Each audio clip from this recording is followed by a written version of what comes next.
예수님이 심판받으시는 곳이 이곳인가? 저기서 받고 계시는구나. 어?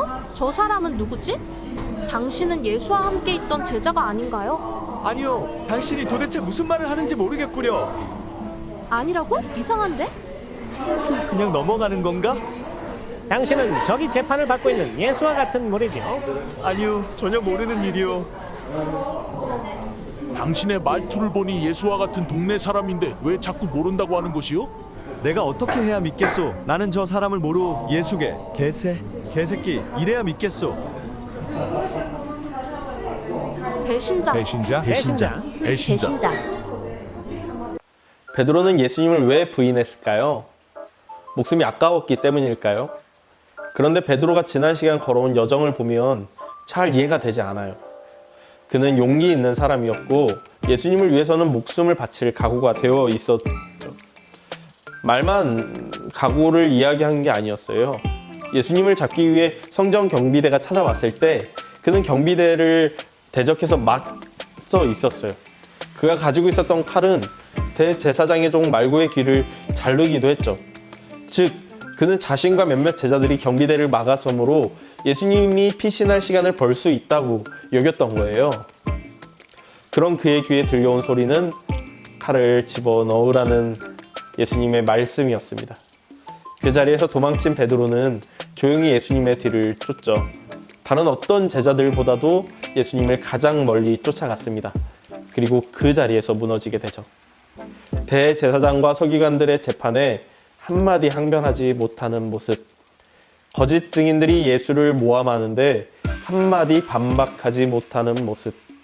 그 집의 마당에선 종들이 수근거리며 예수님을 비웃는 모습은 그가 믿고 따르고 목숨을 바치던 그 예수, 그 메시아가 아니었습니다.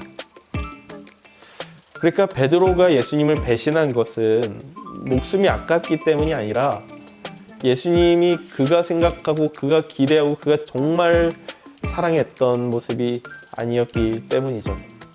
즉 예수님을 배신한 것은 예수가 진심으로 성공하길 바랬기 때문입니다. 비록 가장 멀리 쫓아갔지만 결국 가장 비참한 실패를 경험해야 했던 거죠. 이런 베드로의 실패를 리처드 보컴이라는 사람은요, 그를 구원하는 통로, 그를 구원하는 길이었다라고 이야기해요. 그리고는 그의 실패가 그를 구원했다는 사실에 대해 두 가지 관점에서 우리가 주목해야 한다고 이야기하는데요. 하나는 철저히 환상이 깨져 무너졌기 때문이라는 거죠. 잠깐 넘어졌다가 일어나는 것으로는 안 된다는 거예요. 왜냐하면 베드로가 가지고 있는 제자도가 완전히 잘못되어 있었기 때문이죠. 완전히 새로운 기초에서 다시 시작해야 한다는 겁니다. 솔선수범과 용기, 그리고 헌신된 마음으로 예수님이 죽지 않도록 지켜내고 수제자가 되어 반드시 예수님이 성공하시도록 돕겠다는 이 헛된 환상은 철저히 깨져야 했습니다.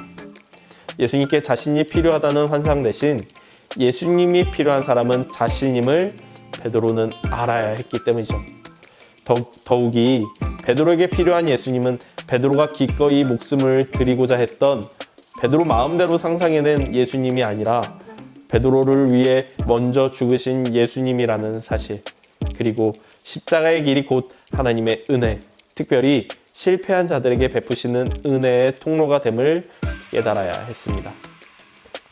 십자가는 우리가 가진 환상을 산상조각 내줘 나 자신에 대한, 예수님에 대한, 세상에 대한 환상을 완전히 깨트립니다. 십자가에 못 박히신 예수님은 우리의 모든 기대를 거스르며 남들에게 보여주기 원하는 모습이 아닌 있는 그대로의 모습으로 우리 자신을 보게 합니다. 그리고 우리가 전에 보지 못하고 낯선 새로운 풍경으로 세상을 드러내시죠. 오직 실패한 자만이 성공할 수 있는 역설적인 경기장으로서의 세상을 말입니다. 베드로의 실패가 그를 구원했다는 또 다른 관점은요, 예수님의 제자에게는 실패가 결격사유가 아니라는 겁니다. 오히려 실패의 경험이 제자가 되기 위한 필수 조건일 뿐이죠.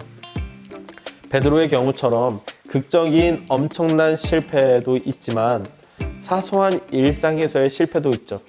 실패가 반복되면서 나아지지 않을지도 모른다는 절망감이 생길 수도 있습니다. 그러나 우리의 실패가 하나님의 기회이며 언제나 바로 그 지점에서 하나님의 은혜가 훨씬 더 크다는 것을 깨닫게 됩니다.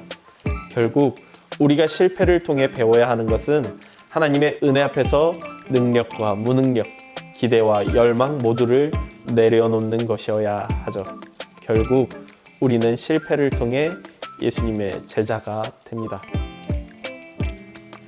열정적이고 목숨도 아깝지 않아 하며 자신이 사랑하고 자신이 도울 수만 있다면 예수의 성공을 원했던 베드로의 장점은 결국 아무런 의미가 없는 것일까요? 그것은 아닙니다. 베드로가 새롭게 시작할 때 그것들은 그대로 남아 하나님의 쓰임을 받게 되죠. 실패를 통해 그리고 십자가를 통해 베드로는 마침내 예수님의 양을 돌보는 목자가 될 테니까요. 혹 우리 가운데 실패를 경험하는 분이 계십니까? 어쩌면 그것은 우리가 이전에 가지고 있었던 잘못된 사고, 잘못된 자아, 잘못된 세상에 대한 인식, 잘못된 하나님에 대한 인식을 깨뜨리고 진짜를 우리 안에 세우시는 하나님의 기회인지도 모르겠습니다. 혹 그것이 아니더라도 괜찮습니다. 실패가 결격사유가 되지는 못하니까요. 하나님의 손을 잡고 다시금 일어나 하나님이 사용하시는 대로, 하나님이 이끄시는 대로 따라갈 때 내가 가지고 있다고 생각했던 장점이 진짜 가치 있는 것이 되어 하나님의 도구가 될 것입니다. 오늘의 넘어짐이, 내일의 실패가 하나님 앞에서 진정으로 사용되는 도구가 되길 소망합니다. 여러분의 삶에 하나님의 은총이 있길 기도합니다.